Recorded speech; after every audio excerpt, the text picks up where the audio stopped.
weather in the Radamanthus Authority is fair. It is 24 degrees centigrade, 56% humidity. Continuing yesterday's placid highs, the day promises to be pleasant.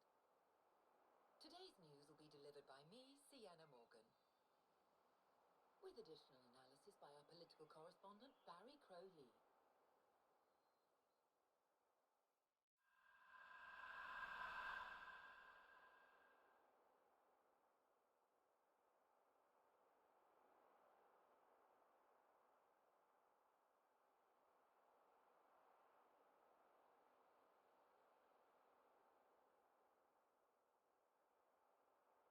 Where's this?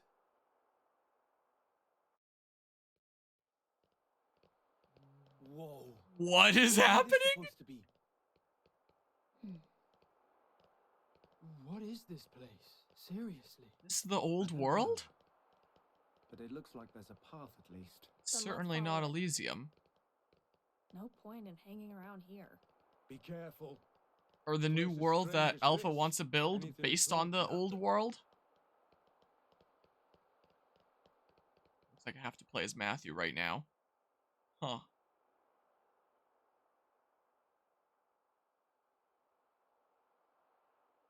Pretty.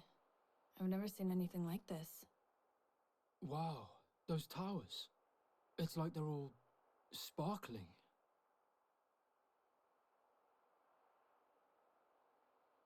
And that enormous one. It's so huge. Bigger than a castle. Shulk. This what I think it is. Yeah. The source of us all. Zanza. No. Klaus's world. Before the fall. What was that about the world? Before mine and Rex's worlds came to be, everything was one. And this is that place. What you said at the base about the two worlds before they came together. This was even further back than those ones. The lad's got brawn and brains. I'm impressed. So what? We've traveled back into the past then? No, not really. This is Origin's memory stage. We were directly underneath it. Yeah. I think we're probably inside of it now. Meaning, we're inside someone's memories? Of all the people who could remember this era, only one's left. Alpha, eh? But what's the point of him showing us all this? Is it really Alpha that's doing this? Or is it...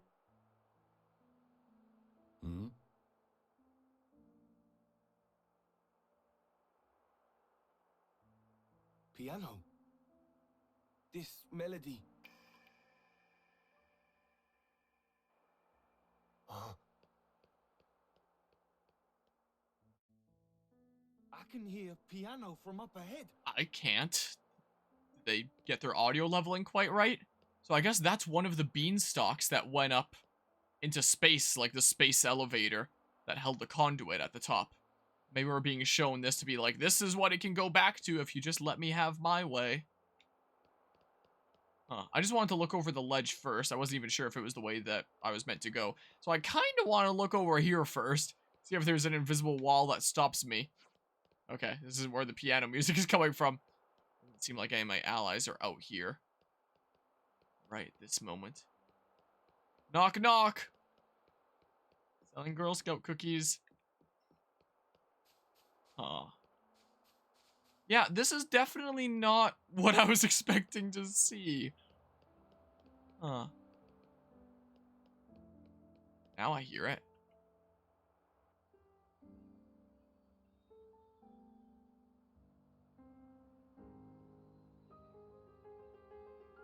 Nael!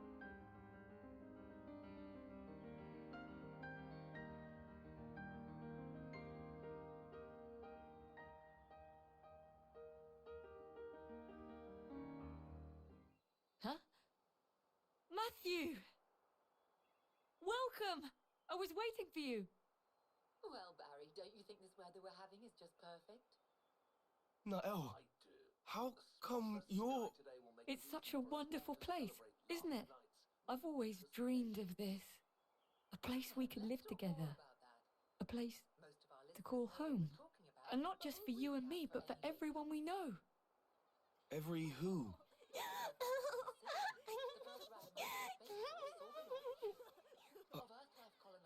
When did they... Taking 480,000 settlers to the Eta Carina Nebula in the Carina Sagittarius arm of the Milky Way. Hey, miss! I'm hungry! Colony ship Can we have a snack? Exodus, Okay. bringing the total number All of right, wash your hands first and then make a line. Because today I've made something extra special. Hooray! The ninth vessel, departing in July, heralds a new generation of ultra-long-range colony ships, known officially as Philadelphia-class motherships. Each There's plenty to go vessel boasts a around. capacity of up to Just let me know if you want 1.5 million seconds. people. Meaning that if all goes to plan, the project will send a total of 10 million people out into the great beyond. Now for our next story. It concerns a Saviorite Human Rights Protection Bill brought to Congress last summer. Earlier, See? we heard that Isn't this great? have petitioned There's against no the room for proposal. woes or worries here. And as the Justice Ministry Nothing to funds ruin our Special happiness. Commission on Human Rights debates once more on its validity, Out there, the possibility that there's a the world proposal like may be this scrapped waiting. seems more and more A place for new lives to live as they please. The proposed measure Just sparked like a lot this. of public debate. Nael, So many will you be watching can't... the government and the commission very It was closely. promised to me. By him. Him? The person with the silver hair and kind eyes. He gave us this beautiful world.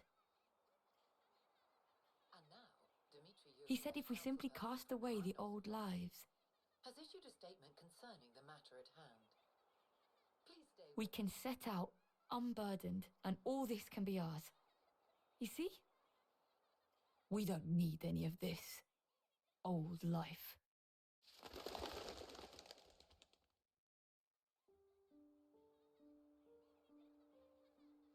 Certainly, it's beautiful. If it could truly stay this way. Nael, don't you know what came after?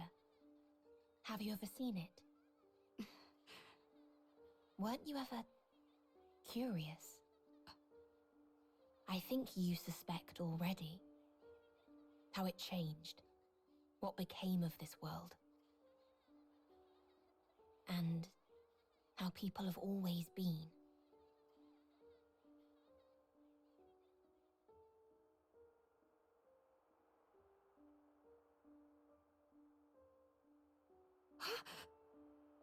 Ambition leads to pride.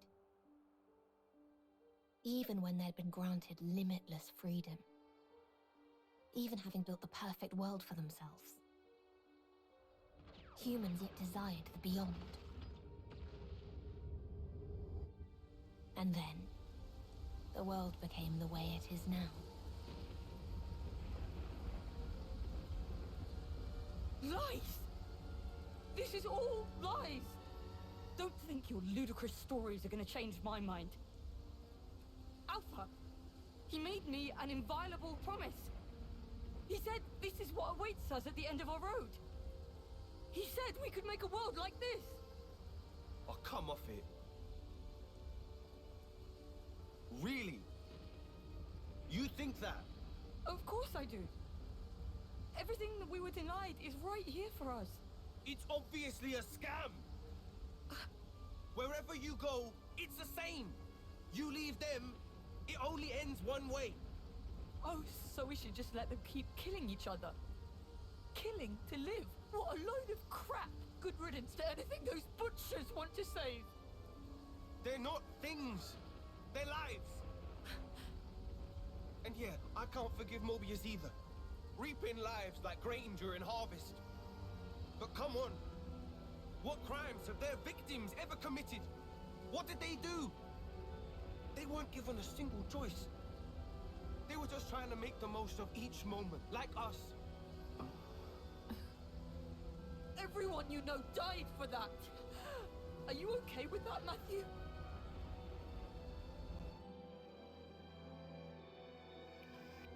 damn bloody not! Truth is, what you're talking of doing would make you exactly the same as Mobius. Exactly the same. If you build a new world on that foundation, it'll only end one way. Like this. This here. And this is the future you want? You see, Nael, the lives that you and I have. You know that's a possible future for all the soldiers, right? If it weren't for those guys, we wouldn't even be here. Don't lose sight of the real enemy. You know who it is. Mobius or Alpha. It doesn't matter what you call them. The real enemy is whoever threatens our lives. Whoever tries to rob us of our hopes and dreams. Let's build a future, Nael. The one our elders wanted. With our own hands. Come on. What do you say? Matthew.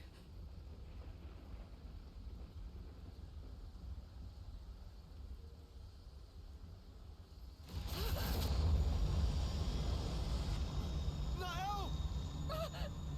Matthew!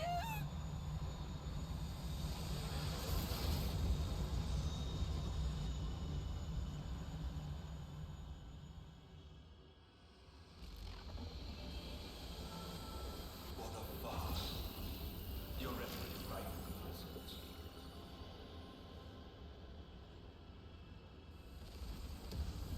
I cannot stand such drivel.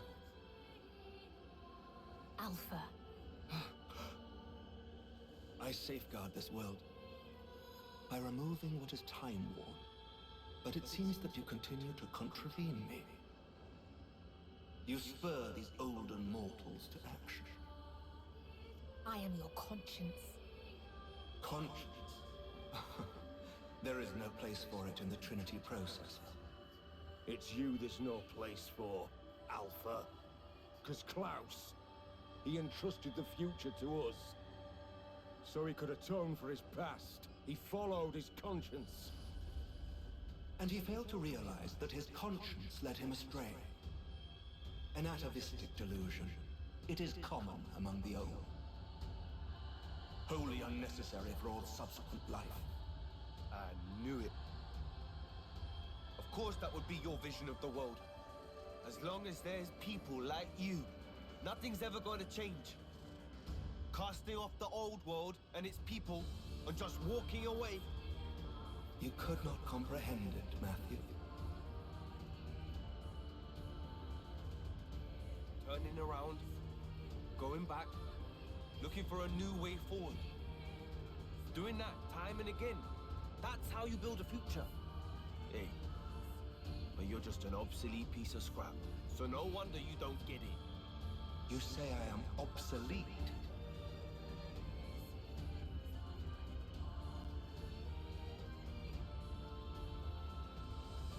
Life is on our side.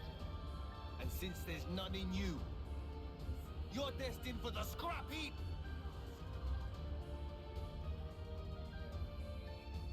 Let's do this, Matthew. Time to bring things There to an end. is a lot to unpack there. For me, Nael. Big. Oh, wait. Head for the Cent Omnia region? I assume if you're not ready to take on the final boss, then you can just like dip out and be like, yeah, we're gonna go and grind and stuff.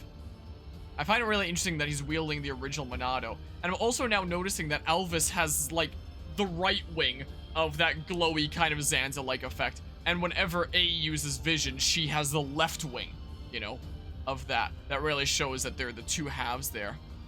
But yeah. So there was the thing with Xenosaga there. Bandai Namco has all the rights to Xenosaga, but wait till the credits, okay? And also the fact that Xenoblade Chronicles X, after 8 years, just seems to have been made canon. Aww. Well, I'm really glad that I did a playthrough of Xenoblade Chronicles X before this came out. You know, you know, at first I was like, it might not be too important. considering, you know, it's separate from the main Xenoblade trilogy story. It's like this separate entity kind of thing. But just that I've done all the Xenoblade games, I'll do it. So we ended up doing Xenoblade Chronicles X last year. I'm really glad I did that now. And now that that's included in the series here, because it's like, I guess it actually is part of the story now. But one of the, I wonder if this would be better to talk about during the credits. The short version of what's confusing me there, yeah, if you missed it, I thought it wasn't something very important. I recognized Project Exodus, and during those cutscenes, I looked it up just to make sure, and the Xenoblade Wiki is like, yep, Project Exodus is a project that existed in Xenoblade Chronicles X and in Xenoblade Chronicles 3. Very upset when you found out after you realized you missed it. What a way to include lore there, huh? In Xenoblade Chronicles X, Project Exodus was created to essentially save humanity, because the Earth was under drastic threat of, like, these two, you know, alien races coming and waging battle there and destroying the planet. And they made Project Exodus and sent off the Arcs into deep space. And, you know, our heroes and our whole civilization is one of those Arcs that, you know, managed to get through and escape to the planet Mira that it's stuck on. Whereas here, Project Exodus, it was saying on the radio, was just kind of a project that is just for the sake of colonization. It's not for the sake of survival. Not because there's, like, aliens coming that are going to destroy the planet, but for the sake of survival. Xenoblade Chronicles 3, though, has shown us that, you know, memories of the world can kind of be altered and lives tinkered around with and stuff using the power of the conduit or the power of origin has been seen in, you know, instances there. And it makes me wonder if one of the arcs that was sent off of Project Exodus that was talked about here got into that weird pocket dimension of Mira that, as we know from Xenoblade X, no one can escape from once they get sent to that pocket dimension. And that pocket dimension has something to do with the conduit stuff happening here. And then those memories of, you know, the two alien races coming and, you know, destroying the Earth was just like memories that were kind of inserted into everyone's minds within that little pocket dimension or something like that. Or what's going on? Maybe an X of people got their stories mixed up and thought it was aliens when instead it was straight up the artifices fighting each other. Maybe. Another thing that confuses me, though, is the two races that come after you were, was it the Ganglion or was, because I know that side had the Ganglion. The Ganglion might have just been, like, the servants of the, you know, Dudos like Luxar. I don't remember, I'm just gonna say the Ganglion on one side, basically. And the other side was the Ghosts. The Ghosts were meant to hold a large part in the story of Xenoblade Chronicles X, but they took that out before the game eventually came out. So the Ghosts really only appear in the opening cutscene of that game, and then that's it. And you get, like, very simple... You get, like, some little lore drops on them later, but there's never anything all that much on the Ghosts in Xenoblade X. The Ganglion, however, apparently they wanted to wage that battle with the Ghosts over Earth, because they're afraid of humans, because long ago the Samarians came from another plane, or whatever the heck Luxar was saying there. And it really makes you wonder what the heck would be going on there then. How would that get explained away? The fact that it couldn't just be fake memories, considering one of those alien races did actually keep coming after them on Mira and get stuck in that pocket dimension too. There's also the whole weird stuff going on with the Vita and how it kind of looks like an Artifice and a Monado as well, and it's like, what's going on there? And what does it all mean? Are they gonna finally explain Xenoblade Chronicles X? And probably not here, but, like, you know, whatever the next installment is, does the future of the Xenoblade story involve it in some way? But yeah, let's see here. Maybe I got the stories mixed up. Yeah, I read that there. Also on the radio, it strip shows the logo of the company in Xenosaga. Oh, like the Project Exodus thing, or one of the companies that was in. Oh no, sorry, I thought Xenoblade. I still had Xenoblade X on the mind. Sorry. Logo of the company in Xenosaga. Even the setting of the past city is the exact same as in Xenosaga 3. Like even the tower, it shows the freaking tower. I assume that's one of the beanstalks there. What was really strange with Xenoblade and Xenosaga is there was a lot of parallels between the stories, but it wasn't one-to-one. Like, some events were changed, some character names were different. But now it's seeming like that might be pulled in as well. So Cosmos Xenoblade 2 DLC was canon. Cosmos wasn't in the Xenoblade 2 DLC. Cosmos was in Xenoblade 2 main game.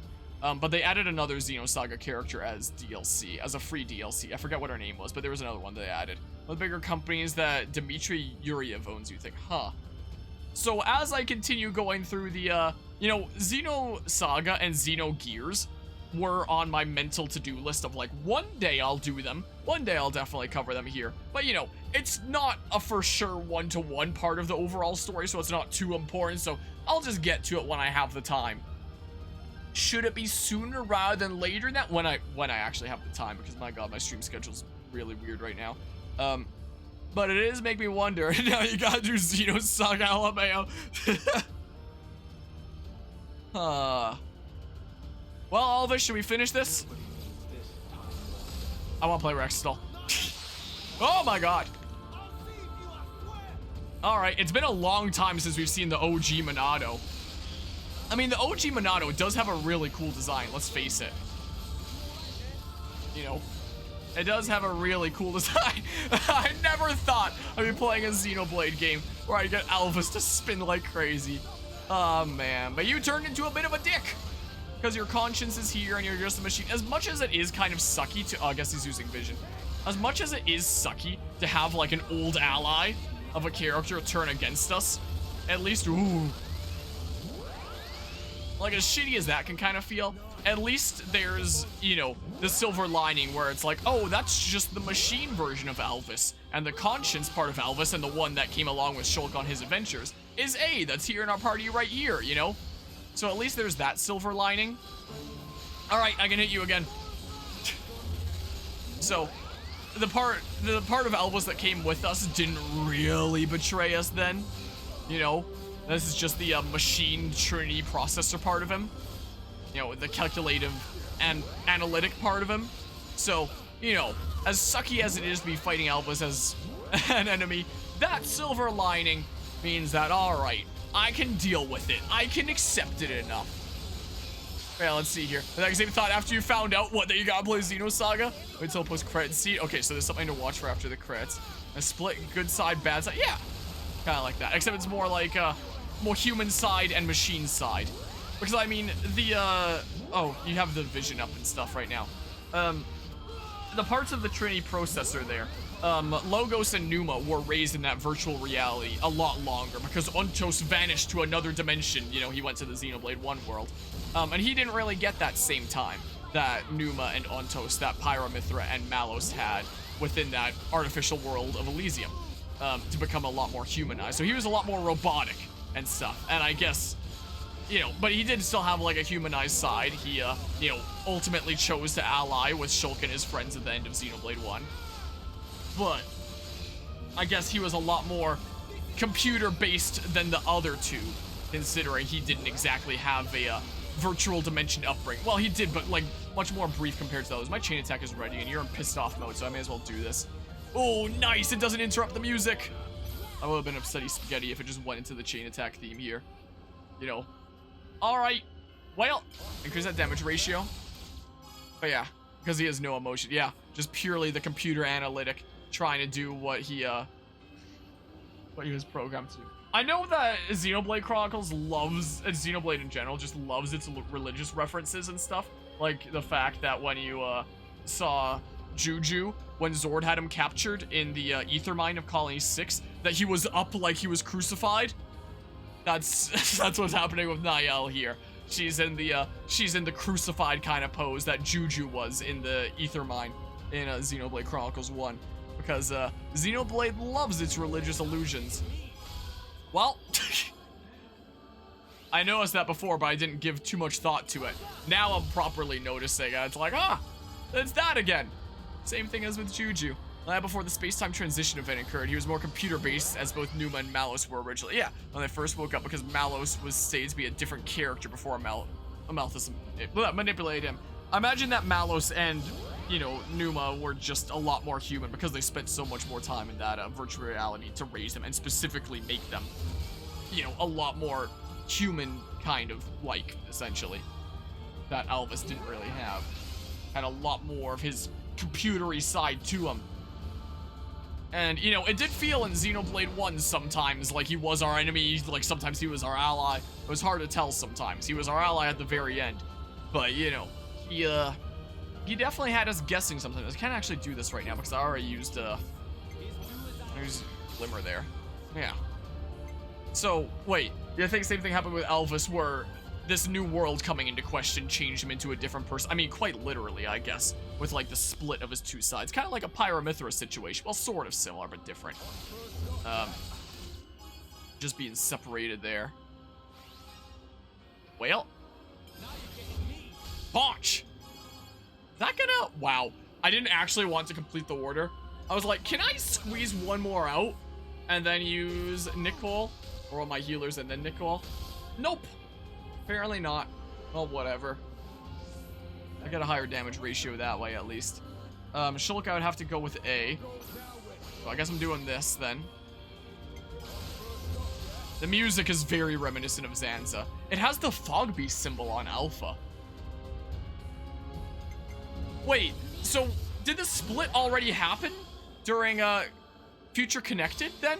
If Alpha is marked as a Fog Beast here, having that symbol, like right to the right of the level that signifies Fog Beast, does that mean that Alpha, what Alpha's turned into here, was already kind of present during Future Connected, but we just didn't know it at the time? Now what's going on here? It's actually saying in his theory video on the radio that Xenoblade X may not be canon because all the events don't line up, and Xenosaga is definitely 100%. Yeah, that's why I was thinking that it was a little bit strange with Xenoblade Chronicles X, because it doesn't quite line up right with the way that the Earth was destroyed in X at the beginning. But that does lead me to believe that what if Mira altered their memory somehow, and they were just one of the Project Exodus ships that went out, and, they got to this little pocket dimension of Mira that still works in ways that we don't understand, and their memories were changed in some way. But then what was going on with the ganglion and all? I don't even know. The final boss of Xenosaga 3 is named Omega. So we quite literally have Alpha here in Xenoblade 3 and Omega in Xenosaga 3. Man, the amount of, interconnected storytelling this series has done.